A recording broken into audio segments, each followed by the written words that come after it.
오늘 나눌 말씀은 요한복음 16장 16절에서 33절입니다. 어제에 이어서 예수님의 마지막 말씀이 계속되고 있습니다. 본문 16절입니다. 조금 있으면 너희가 나를 보지 못하겠고 또 조금 있으면 나를 보리라 하시니, 제자들은 지금 예수님의 말씀이 무엇을 의미하는지를 알지 못하고 있습니다. 조금 있으면 보지 못하고 또 조금 있으면 보게 될 것이다. 그리고 예수님께서 아버지께로 간다고 하시는데 이것들이 다 무슨 얘기야? 제자들은 서로 질문만 하고 있을 뿐 어떤 대답도 어떤 이해도 얻지 못하고 있는 것이 이들의 지금 형편입니다. 우리들이 보기에는 좀 답답하게 여겨질 수도 있습니다. 우리들이야 예수님의 고난과 죽음과 부활, 그리고 하늘 보좌 우편에서의 세상을 다스리심, 이 모든 것을 알고 있기 때문에 예수님의 죽음을 통하여 우리가 예수님을 보지 못하게 되고 예수님의 부활을 통하여 우리가 예수님을 보게 될 것이다, 그 뜻을 우리는 알고 있습니다. 그러나 지금 제자들은 예수님의 죽음의 의미도 알지 못하고 더더군다나 부활의 의미는 알지 못할 수밖에 없는 것이 당연합니다. 어쩌면 오늘날을 살고 있는 예수님을 믿지 못하고 예수님을 알지 못하는 사람들 역시 이해하지 못하는 것은 마찬가지일 겁니다. 그리고 그리스도인 가운데에서도 이 말씀을 제대로 이해하지 못하는 분들이 계실 수 있습니다. 오늘 본문 20절 말씀입니다. 내가 진실로 진실로 너희에게 이르노니 너희는 곡하고 애통하겠으나 세상은 기뻐하리라. 너희는 근심하겠으나 너희 근심이 도리어 기쁨이 되리라. 자, 우리 어제 살펴봤던 말씀, 어둠인 세상은 빛인 예수님을 미워합니다. 그렇기 때문에 예수님을 죽이게 될 것이고 그것이 우리들의 슬픔과 곡이 될 수밖에 없는 것입니다. 그러나 우리의 슬픔과 애통함은 곧 기쁨으로 변화된다고 예수님이 말씀하십니다. 자, 21절에서는 이것을 해산의 고통으로 비유해서 설명하고 계시는 것을 볼 수가 있습니다. 해산의 기한이 가까이 다가왔을 때 그날이 두려움으로 느껴질 수도 있습니다. 그리고 아이를 낳는 그 고통이 너무나도 크게 느껴지기도 합니다. 그러나 출산을 하고 그 생명을 얻게 되고 그 아이가 자라나는 모든 과정들을 바라보게 될 때 그 기쁨이 너무나 크기 때문에 이전의 근심과 걱정과 아픔은 기억나지 않게 될 것이다. 이것이 21절을 통해 설명하고 있는 그런 의미입니다. 자, 그렇다면 예수님의 진리, 예수님의 그 죽음과 부활, 그것을 알게 된다면 우리들 역시 기쁨과 소망 가운데 살아갈 수 있다. 더 이상 근심과 걱정 가운데 머물지 않게 된다. 그런 의미가 되는 것입니다. 자, 그런데 정말 그렇습니까? 우리는 매년 고난주간을 지내면서 우리들의 죄기를 회개하고 말씀 가운데 예수님의 그 고난의 의미를 묵상합니다. 그리고 부활절이 되면 예수님 부활하셨네, 기쁜 찬양을 부르고 교회에서 많은 행사를 하기도 합니다. 자, 그렇다고 해서 모든 근심과 걱정이 기억나지 않게 되십니까? 오히려 날마다 업그레이드 되는 새로운 근심거리들과 새로운 걱정거리들이 찾아오지 않으십니까? 어쩌면 우리 인생이 가지고 있는 한계가 그것인 것 같습니다. 자, 그렇다면 지금 제자들 어떻습니까? 지금은 근심하고 두려워하는데 주님께서 부활하신 이후에는 정말로 저들이 더 이상 근심하지 않고 걱정하지 않고 염려하지 않게 되었습니까? 예수님의 부활을 기점으로 제자들이 변화되었다. 그렇게 우리는 이해하고 있는데 성경을 가만히 자세히 살펴보면 그렇지 않다는 것을 발견하게 됩니다. 예수님께서 부활하시고 무덤이 비었습니다. 그 소식을 들었고 제자들이 직접 달려가서 무덤이 비어 있다는 것을 눈으로 목격했습니다. 그런데 그 이후에 어떻게 했습니까? 유대인들이 두려워 모인 곳의 모든 문들을 닫았다. 그렇게 성경은 증언합니다. 제자들은 흩어지고 나는 고기 잡으러 가겠다. 그렇게 자신의 생업의 현장으로 돌아간 것이 제자들입니다. 엠마오로 가던 두 제자는 어땠습니까? 부활하신 예수님께서 바로 옆에서 동행하고 계심에도 불구하고 아니 지금 예루살렘에서 일어난 일을 알지 못하십니까? 그렇게 말하면서 그 얼굴빛이 어두웠다. 성경은 그렇게 증언하고 있습니다. 이 모든 것이 예수님의 부활 이후에 일어난 일입니다. 변화된 것이 없다는 겁니다. 뭐 부활이 대수야? 예수님께서 부활하셨어도 저 로마 군대를 무찌르는 일은 일어나지 않아. 그것을 알고 있는 겁니다. 예수님께서 부활하셨더라도 우리를 독립시켜 주지 않아. 예수님께서 부활하셨다 하더라도 날마다 먹을 것과 입을 것을 우리들에게 공급해 주시지 않아. 그것을 사람들은 너무나 잘 알고 있습니다. 부활 그 자체만 가지고서는 어떤 변화도 어떤 영향력도 끼치지 못하는 것이 제자들의 모습이었다는 겁니다. 그러면 언제 어떻게 제자들이 변화되기 시작했습니까? 사도행전 4장 말씀을 보면 베드로와 요한이 성전 미문에 앉아서 구걸하던 그 사람을 걷지 못하던 사람을 일으키는 그런 내용이 있고 그 이후에 사내들인 공회로 끌려가서 신문당하고 협박받고 풀려나는 이야기가 이어지게 됩니다.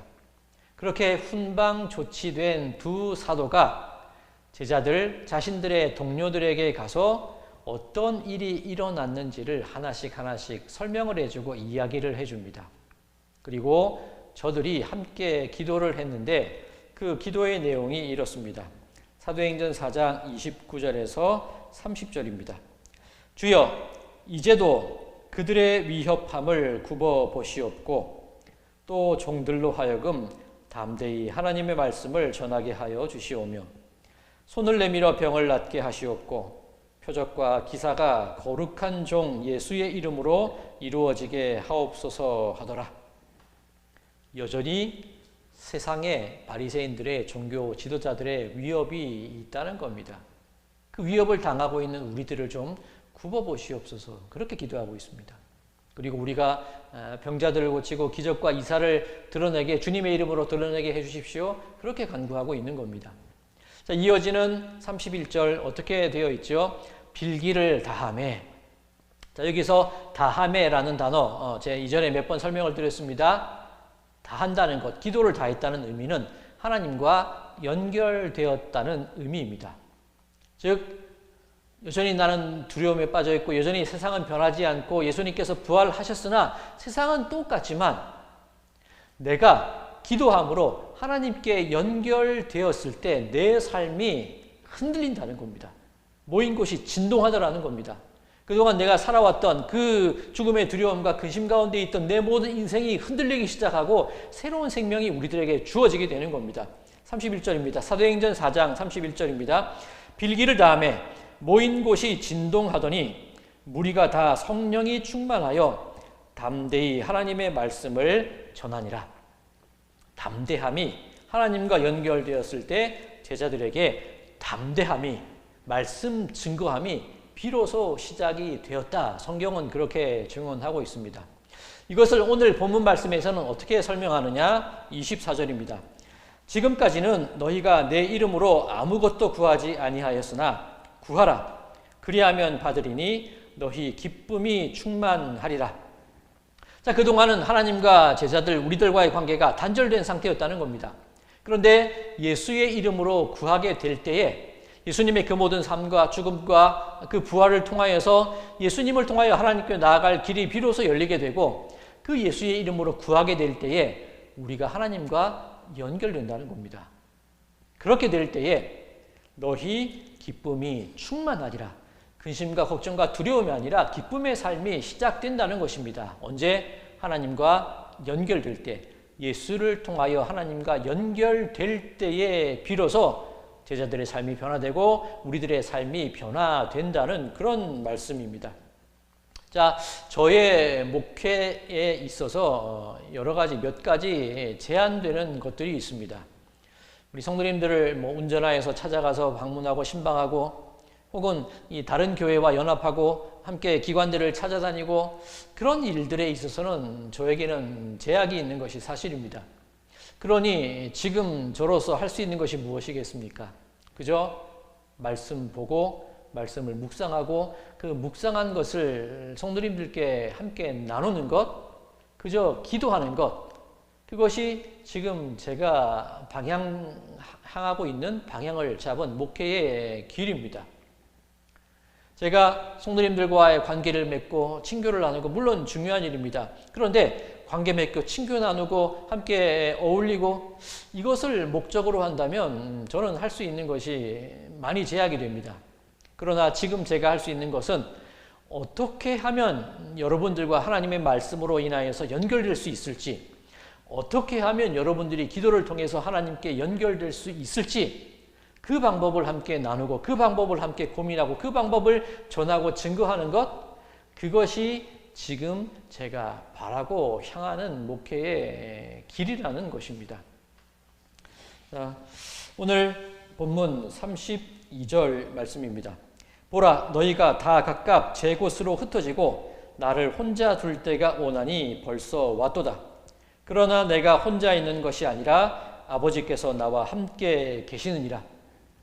예수님도 그러셨습니다. 제자들을 가르치시고 제자들을 먹이고 제자들의 길을 인도하셨는데 제자들과 교제하고 나누는 것이 예수님의 목회의 목적이 아니었다는 겁니다. 제자들은 결국 뿔뿔이 흩어질 것이고 세상에 있는 바리새인들과 세상의 그 모든 악한 종교 지도자들은 여전히 예수님을 위협할 것입니다. 사람을 의지하고 사람과의 교제에 중점을 두었더라면 근심과 걱정만 남을 수밖에 없었겠지요. 그러나 지금 예수님께서 너희들은 다 흩어지고 나를 홀로 둘 때가 왔나니 지금이라는 겁니다. 그럼에도 불구하고 예수님께서 두려워하지 않고 당신의 길을 걸어가실 수 있었던 이유가 무엇입니까? 내가 아버지와 연결되어 있다는 그 믿음 때문입니다. 그로 인하여서 예수님의 마음이 담대함으로 그 십자가의 길을 향해 꿋꿋하게 묵묵히 걸어 나가실 수 있었음을 우리는 기억해야 합니다. 33절입니다. 이것을 너희에게 이루는 것은 너희로 내 안에서 평안을 누리게 하려 함이라. 세상에서는 너희가 환난을 당하나 담대하라. 내가 세상을 이기었노라. 내가 왜 이런 얘기를 너희들에게 해주느냐? 너희로 내 안에서 평안을 누리게 하기 위함이다. 즉 서로 친교하고 관계를 맺고 서로 두루두루 잘 지내는 것 중요한 일입니다만 가장 중요한 것이 무엇이냐? 예수님 안에 있는 평안을 누리기 위해 예수님과 연결되고 하나님과 연결되어야 한다는 겁니다.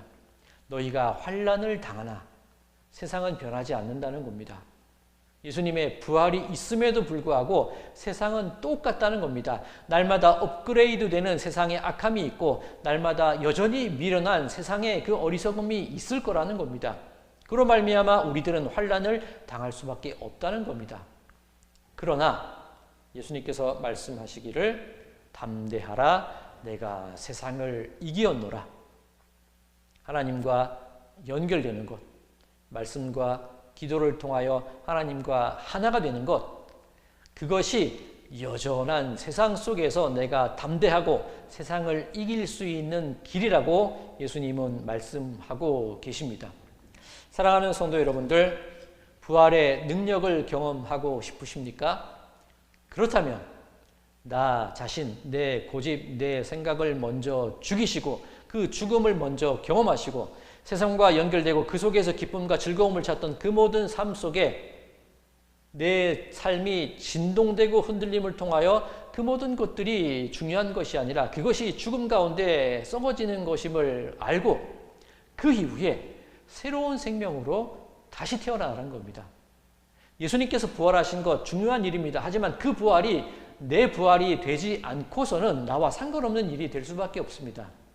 그러나 예수님의 부활이 내 부활이 될 때, 세상을 이기신 예수님의 그 이김이 나의 이김이 될 때에 나의 삶은 근심과 걱정으로부터 벗어나 기쁨과 소망이 충만한 인생이 된다는 것, 예수님은 오늘 이 말씀을 우리에게 증거해 주고 계십니다.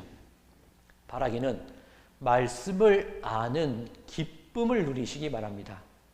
하나님과 연결되는 기도의 소망을 알아가시기 바랍니다. 오늘 이 하루가 그렇게 말씀 속에서 기쁨을 누리시고 기도 속에서 하나님과 연결되어 있음을 깨닫고 그 확신 가운데 살아가심을 통하여서 오늘 하루가 다 지날 즈음 내가 오늘도 세상을 이겼어. 그런 고백을 하실 수 있는 우리 모든 성도님들의 삶이 되시기를 주님의 이름으로 간절히 축원드립니다. 나의 생명이 되시는 하나님 아버지, 나는 죽고 주님으로 살아나게 하여 주시옵소서. 그냥 말로 들어서 아는 부활이 아니라 내 삶 속에서 근심과 염려의 죽음 같은 두려움들을 말씀과 기도로 이겨나가게 하여 주시옵소서. 문제가 해결되어서 기쁜 것이 아니라 여전히 문제가 가득하더라도 그 문제를 꿰뚫고 그 너머를 바라볼 수 있는 믿음의 시선을 가지게 하여 주시옵소서. 예수 그리스도의 이름으로 간절히 기도드리옵나이다. 아멘.